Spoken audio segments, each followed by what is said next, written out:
Of the beat.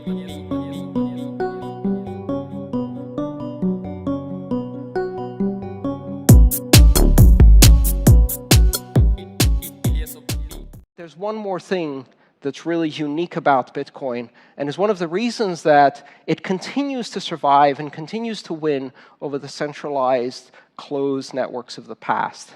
And that is that Bitcoin is open source, open standard, and open network.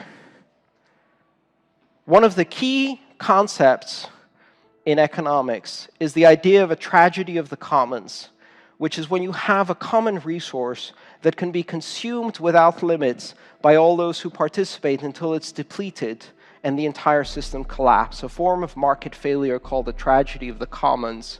And the most common example of that is the commons in the old British sense of a large grassy area that you have, a field that everyone can graze their cattle on. And if everybody goes and grazes their cattle with reckless abandon before long, you have a big muddy pit and no cattle, because everybody overgrazes it until that resource is depleted.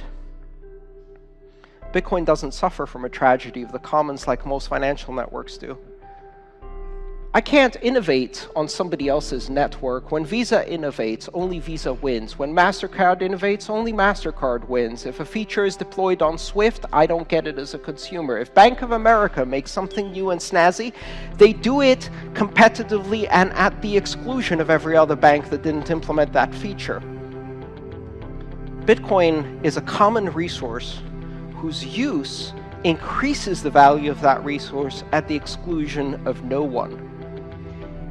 If a company builds a new feature that can be used on Bitcoin under open source licenses, that feature can then be used by everyone in the ecosystem. And that means that it enriches everybody's use. So if a company invests money in Bitcoin, the protocol, they benefit, but so does everybody else. And when they play in the Bitcoin sphere, they get to benefit from everybody else's investment in that space. So it returns multiple times. You get this wonderful synergy where each company that invests in this amazing technology makes it better for everybody else. It's not an exclusionary principle. So instead of a tragedy of a commons, you have a festival of the commons. A commons that gets better with the more companies that are using it. Just look at some of the examples. 2014 was supposed to be the worst year in Bitcoin. And that's only if you were paying attention to the price.